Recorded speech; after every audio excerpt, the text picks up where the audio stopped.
ഇതിൻ്റെ നാളത്തെ എപ്പിസോഡിലേക്ക് എല്ലാവർക്കും സ്വാഗതം.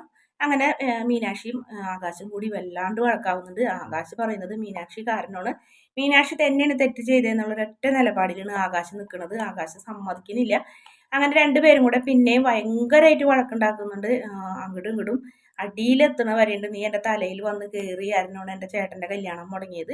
ഞാൻ എത്രയോ തവണ നിന്നോട് പറഞ്ഞതാണ് എൻ്റെ ചേട്ടൻ്റെ കല്യാണം കഴിഞ്ഞിട്ട് നിന്നെ കല്യാണം കഴിക്കാമെന്ന് പറഞ്ഞിട്ട് നീ സമ്മതിച്ചില്ലല്ലോ എന്നൊക്കെ പറഞ്ഞ്, അതെ അങ്ങനെയുണ്ടെന്നൊക്കെ പറഞ്ഞ്, അതെ ഞാൻ നിൻ്റെ ചേട്ടൻ്റെ കല്യാണം ഞാൻ സ്വയം മുടക്കിയത്, നിങ്ങളെ കൊണ്ടുപോയി അപമാനിച്ചത് എന്നൊക്കെ പറഞ്ഞ് മീനാക്ഷി ഒന്നിനൊന്നും വിടാണ്ട് രണ്ടുപേരും വഴക്കുണ്ടാക്കണം.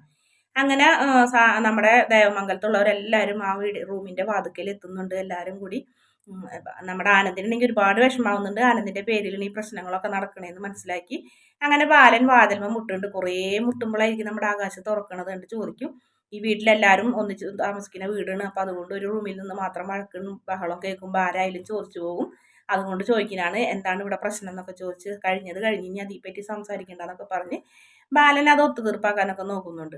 പിന്നീട് മീനാക്ഷി അടുക്കളയിൽ പോയി കഴിഞ്ഞിട്ട് പലഹാരപ്പെട്ട് തിന്നെടുത്തുണ്ടെന്ന് വെച്ചാൽ തിന്നുണ്ട് കടിച്ച് വലിച്ചു കഴിഞ്ഞിട്ട് മീനാക്ഷിക്ക് ദേഷ്യം വരുമ്പോൾ അങ്ങനെയാണ് ഫുഡ് കഴിച്ചാൽ മീനാക്ഷിക്ക് ദേഷ്യം കുറയുമെന്നാണ് പറയുന്നത്. അങ്ങനെ മീനാക്ഷി കഴിച്ചുകൊണ്ടിരിക്കുമ്പോൾ ഗോമതി കൊണ്ട് പറയും, അവിടെ ഇത്രയും പ്രശ്നങ്ങൾ നടക്കുമ്പോൾ നീ ഇവിടെ ഇരുന്ന് കഴിഞ്ഞിട്ട് കഴിക്കാനല്ലേടി, നീ ആൾ കൊള്ളാലെന്ന് പറയും. അത് പിന്നെ എന്നെ ഇങ്ങനെയൊക്കെ വർത്താനം പറഞ്ഞില്ലേ, പിന്നെ ഞാൻ ആകാശിനെ അച്ഛൻ വഴക്ക് പറഞ്ഞപ്പോൾ ഞാൻ അച്ഛനെ തടഞ്ഞെന്നുള്ളൂ, അല്ലാണ്ട് എനിക്ക് അച്ഛനോട് ദേഷ്യമൊന്നും ഉണ്ടായിട്ടില്ല. ഞാൻ എന്ത് തെറ്റ് ചെയ്ത് ഞാൻ പറഞ്ഞതാണ്, ഇങ്ങനെ ഒന്നല്ല, ഞാൻ മനഃപൂർവ്വം ചെയ്തതല്ല, ആ ചേച്ചിയും അതിലെന്തോ ഒരു ഫോൺ വന്നതിന് ശേഷം ഇങ്ങനെ സംഭവിച്ചതെന്നൊക്കെ പറഞ്ഞു കഴിഞ്ഞിട്ട് മീനാക്ഷി ദേഷ്യപ്പെടുന്നുണ്ട്. അങ്ങനെ മീനാക്ഷിനെ നമ്മുടെ ഗോമതി സമാധാനിപ്പിക്കുന്നുണ്ട്. അതിനുശേഷം അവർ ഹാളിൽ വന്നിരിക്കും. ആ ഇരിക്കുന്ന സമയത്ത് കേൾക്കാം അടുത്ത വഴക്ക് അടുത്ത റൂമിൽ. ഇതൊന്നും സമാധാനമായിപ്പോണ്ട് ആര്യനും മിത്രയും കൂടി നല്ല വഴക്ക്.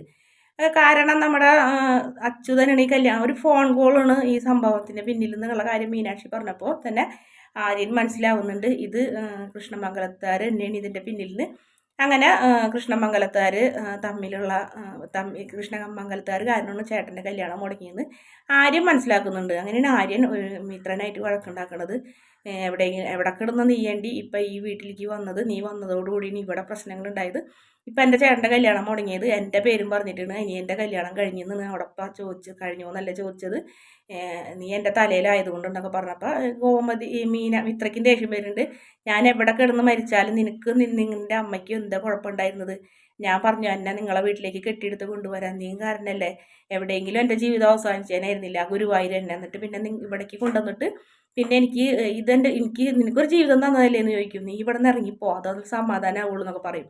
അപ്പോൾ അതൊക്കെ ഗോമതിയും മീനാക്ഷിയിൽ നിന്ന് കേൾക്കുമ്പോൾ മീനാക്ഷി നന്നായിട്ടുണ്ട്, ഇനി അടുത്ത ഗുരുവായൂർ അമ്പലത്തിൽ സംഭവിച്ച കാര്യങ്ങളൊക്കെ മിത്രയും ഈ ആര്യനും വിളിച്ച് പറഞ്ഞിട്ടുണ്ടെങ്കിൽ ഇനി അത് ബാക്കിയുള്ളവർ അറിയും അമ്മേ, അതിന് മുന്നേ അമ്മ പോയി കഴിഞ്ഞിട്ട് ഇത് ഒത്തുതീർപ്പാക്കിക്കോന്ന് മീനാക്ഷി പറയും.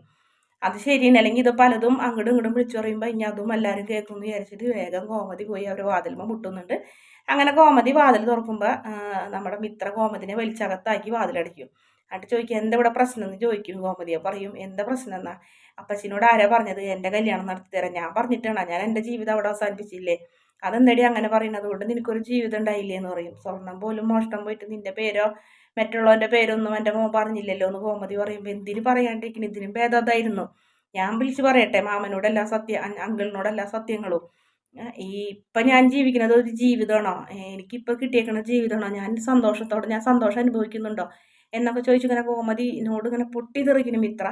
ആര്യനാണെങ്കിൽ അതൊക്കെ കേട്ട് ഒന്നും മിണ്ടാണ്ടിരിക്കണം. ഗുരുവായൂർ അമ്പലത്തിൽ അവസാനിക്കേണ്ട എൻ്റെ ജീവിതം നിങ്ങൾ ഈ വീട്ടിൽ ഈ റൂമിൽ കൊണ്ട് തളച്ചിട്ട് എനിക്കൊരു സ്വസ്ഥതയും സമാധാനമുള്ള ജീവിതമാണ് അപ്പോൾ എനിക്ക് കിട്ടിയെന്നൊക്കെ ചോദിച്ച് മിത്ര ഗോമതിനോട് ഇങ്ങനെ ഓരോന്ന് ചോദിക്കുമ്പോൾ ഗോമതിയുടെ വായി ഇങ്ങനെ അടഞ്ഞു പോകണു. ഗോമതിക്ക് ഒന്നും പറയാൻ പറ്റുന്നില്ല.